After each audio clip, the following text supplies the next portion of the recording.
ভিতরে একটি হাদিস এসেছে, এই হাদিসের রাবি হলেন হযরতে আবু হুরায়রা রাদিয়াল্লাহু আনহু। তিনি বর্ণনা করেছেন আল্লাহর নবী বলেছেন, লা ইয়াবকা মিনান নবুওয়াত ইল্লাল মুবাশশিরাত। ক্বালু আমাল মুবাশশিরাত? ক্বালা রুইয়াস সালিহা আও কামা ক্বালা নবী সাল্লাল্লাহু আলাইহি ওয়াসাল্লাম। ও আমার ভাইজানেরা, আল্লাহর নবী বললেন লা ইয়াবকা মিনান নবুওয়াত, নবুয়তের কোনো কিছু আর এখন অবশিষ্ট নাই, ইল্লাল মুবাশশিরাত, কিন্তু যেটা অবশিষ্ট রয়েছে এটির নাম হলো মুবাশশিরাত। নবীজি সাহাবীরা বললেন ক্বালু আমাল মুবাশশিরাত, হুজুর সেই মুবাশশিরাত কি? নবীজি বললেন ক্বালা রুইয়াস সালিহা, এই মুবাশশিরাত হলো ভালো স্বপ্ন, সত্য স্বপ্ন। ও আমার ভাইজানেরা, ইমাম বুখারী রাহমাতুল্লাহ আলাইহি এই স্বপ্নটা দেখার পর তানার ওস্তাদ হুজুরের কাছে গিয়ে স্বপ্নের কথা বললেন।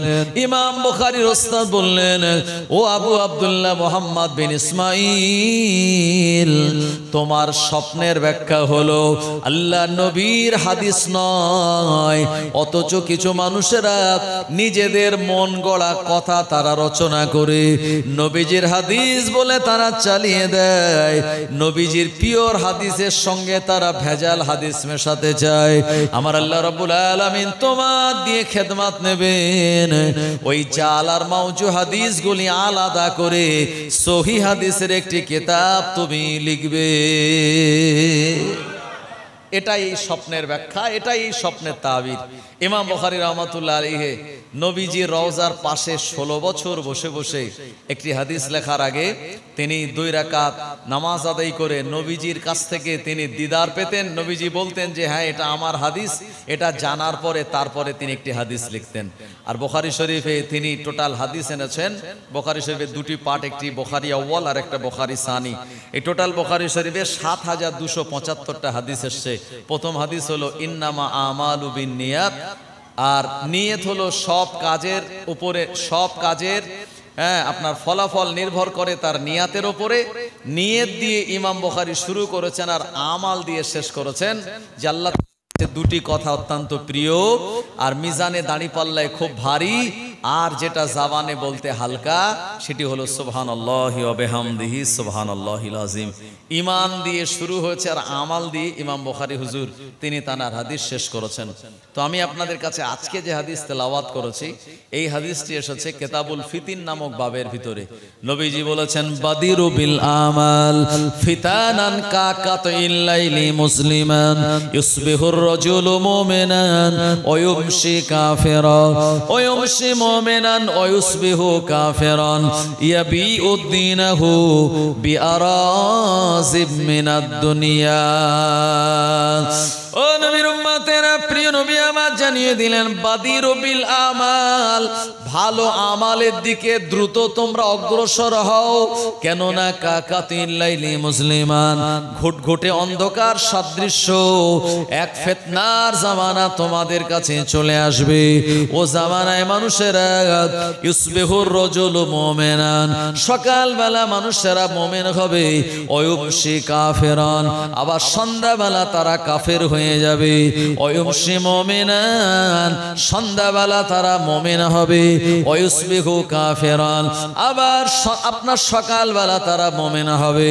প্রিয় নবী আমার জানিয়ে দিলেন ইয়াবিউদ্দিনাহু বিআরাজিম মিনাদ দুনিয়া, অল্প কিছু পার্থিব সম্পদের বিনিময়ে তারা তাদের দ্বীন ইসলামটাকে বিক্রি করে দেবে।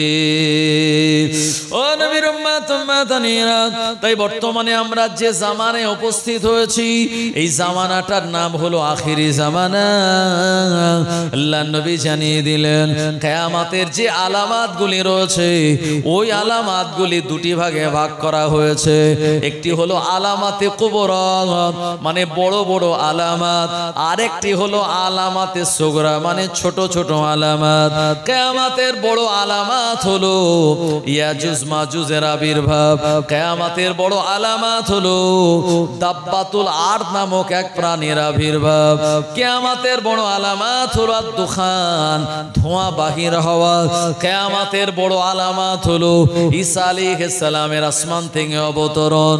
কিয়ামতের বড় আলামত হলো ইমাম মাহদী আলাইহিস সালামের আগমন। কিয়ামতের বড় আলামত হলো দাজ্জালের আবির্ভাব। কিয়ামতের বড় আলামত হলো পূর্ব আকাশে নয়, পশ্চিম আকাশে সূর্য ওঠা। ও আমার ভাইজানেরা, কিয়ামতের বড় আলামত হলো এমন করে মুসলমানদের ভিতরে এক বিরাট দ্বন্দ্ব আর সমস্যা তৈরি হওয়া।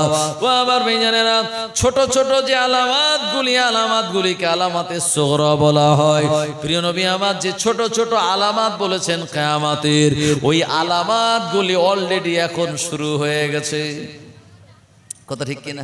নবীজি বলেছেন কিয়ামতের ছোট ছোট আলামাত কি? কিয়ামতের ছোট ছোট আলামাত হলো, নবীজি বলেছেন ইজাত তুখিজাল ফাউ দেওয়ালান।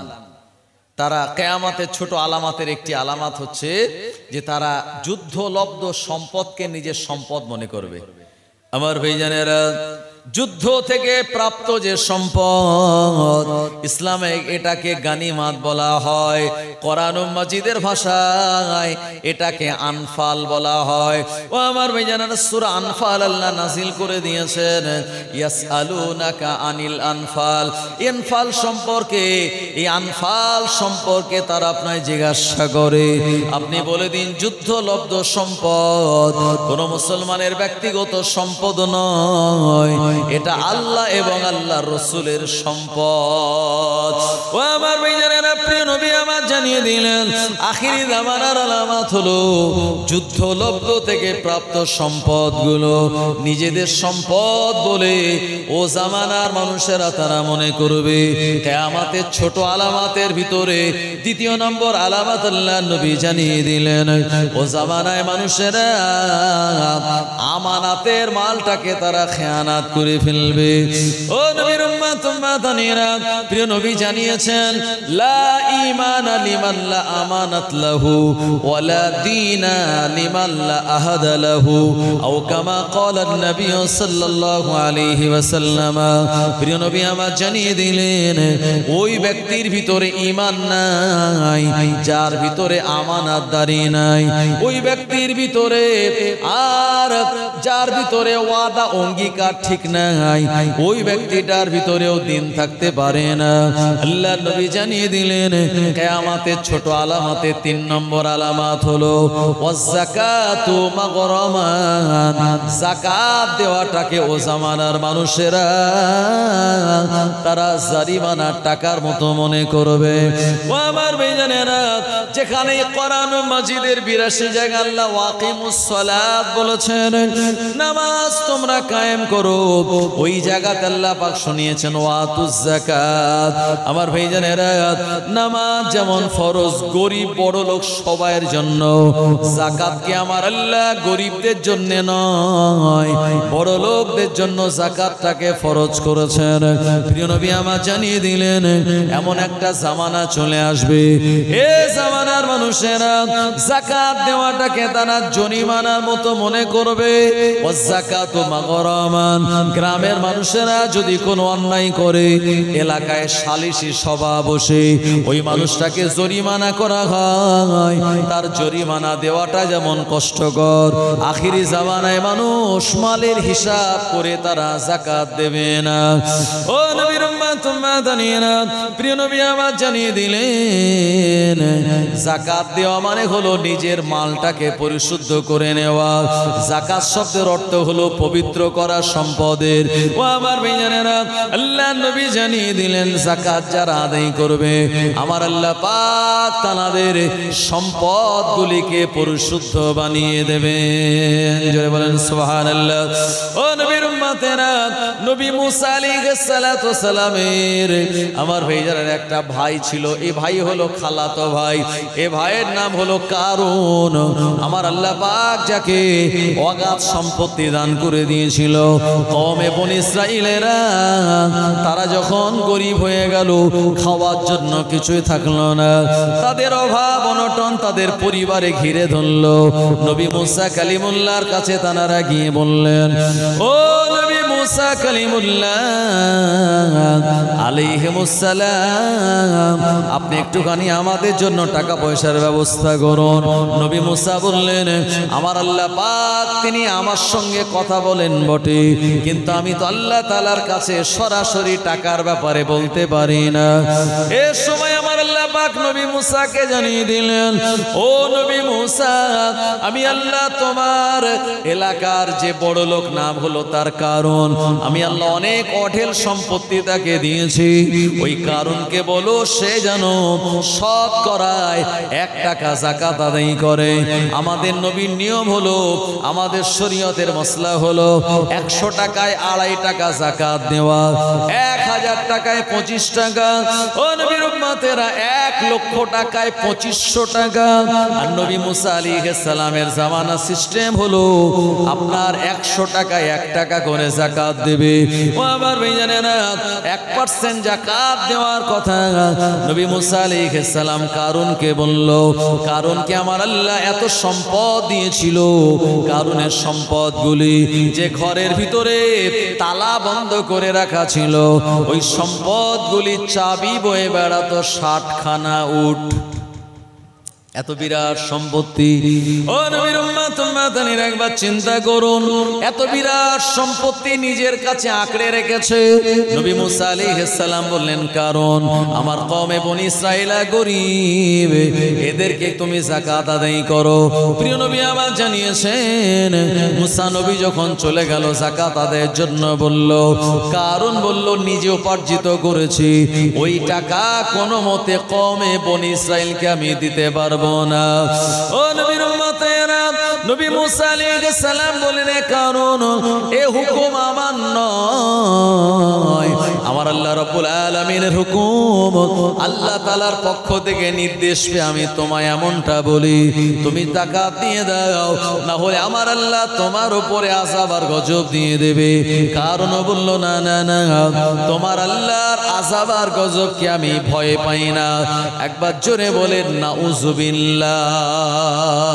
ও আমার ভাইজানেরা, নবীর উম্মতেরা, কারণ বলল, না না না, যাকাত আমি দেব না, আমার টাকা কওমে বনি ইসরাঈলকে আমি দেব না। আমার আল্লাহ পাকের নবী মুসা আলাইহিস সালাম এই কারুনের বিরুদ্ধে বরদোয়া করে দিল। আর কারুন যে জমিনে যেখানে দাঁড়িয়ে ছিল, ওই জায়গায় জমিনটা তাকে ধরে নিল। মানে 1 পা তোলার মতো আর ক্ষমতা কারুনের হলো না। ও আমার ভাইজানেরা, কারুনের পা দুটি মাটির তলায় আস্তে আস্তে পুঁতে যায়, হাঁটু পর্যন্ত মাটির তলায় চলে গেল। কারণ শত চেষ্টা করে ওখান থেকে আর বার হতে পারে না। নবী মুসা আলাইহিস সালামের কাছে ডাক পড়লো। মুসা আলাইহিস সালাম গিয়ে বলেন, কারণ তোমার এই মাটির তলায় তোমার বডিটা চলে যাওয়ার কারণ হলো আমার আল্লাহর আইনকে তুমি অস্বীকার করে দিয়েছো।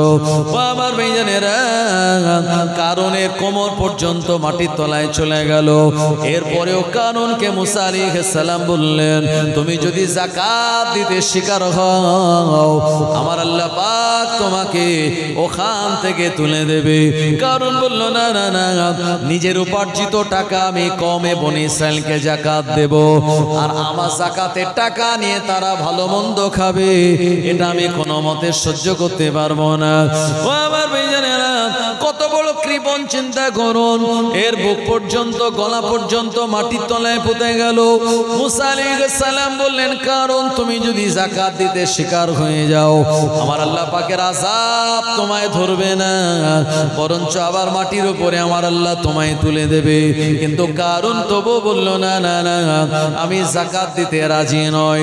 ও আমার ভাইজানেরা, এই কারণের গোটা বডিটা আমার আল্লাহ পাক মাটির তলায় ধসিয়ে দিয়েছিলেন। শুধু মাটির তলায় কারণের বডি নয়, যত সোনা দানা দৌলত ছিল আমার আল্লাহ পাক সব মাটির তলায় ধসিয়ে দিয়েছিল। একবার জোরে বলেন নাউযুবিল্লাহ। সুবহানাল্লাহ নয়, নাউযুবিল্লাহ বলবো, কারণ এখানে গজব, আল্লাহর আযাব আর গজব চলে এসেছিল কারুনের উপরে। আমার ভাইজানেরা, সেই রকম আমরা পীর ও মাশায়েখ ওলিয়া উলিয়াদেরকে মানি। আমাদের এই এলাকাটা অনেক ভালো এলাকা, কারণ চারিদিকে আল্লাহর ওলিয়া উলিয়াদের মাজার দিয়ে ঘেরা, কথা ঠিক কিনা? ওদিকে হাড়োয়ায় চলে যাবেন আব্বাস আলী রহমাতুল্লাহ আলী, এদিকে সোহাইয়ে দাউদ আকবর শাহ রহমাতুল্লাহ আলী, এদিকে কাশীপুরে আব্দুল সাত্তার সাহেব রহমাতুল্লাহ আলাইহে, আমার ভাইজানের এদিকে কাজীপাড়ায় একদিলপীর রহমাতুল্লাহ আলাইহে। এই চারিদিকে যে 22 আউলিয়াগণের এসেছিলেন, এই 22 আউলিয়ার অনেকেই আমাদের এই সমস্ত এলাকাতে আছেন। এই জন্য আল্লাহ বড় বড় বিপদ আপদ থেকে আল্লাহ আমাদের হেফাজত করেন। বিশাল বড় বন্যাও আমাদের দিকে আসে না, আর বিরাট দুর্ভিক্ষ খরাও হয় না। আল্লাহ আমাদের এই পরিবেশটাকে এমনভাবে বানিয়েছেন যেখানে টেম্পারেচার 40-42-এর ওপরে ওঠে না, আবার ওইদিকে মোটামুটি 10-এর নিচেও নামে না, যেদিকে মানুষ ঠান্ডায় জমেও যায় না। আমার ভাইজানেরা, তো এমন একটি সুন্দর পরিবেশে আল্লাহ আমাদের বসবাস করার সুযোগ করে দিয়েছেন। এটা ওলিয়া উলিয়াদের ওসিলায় এবং সেই পীর ওলিয়া উলিয়াদের রোহানি দোয়া আল্লাহ পাক আমাদের সঙ্গে রেখে দিয়েছেন। একবার জোরে বলুন না সুবহানাল্লাহ।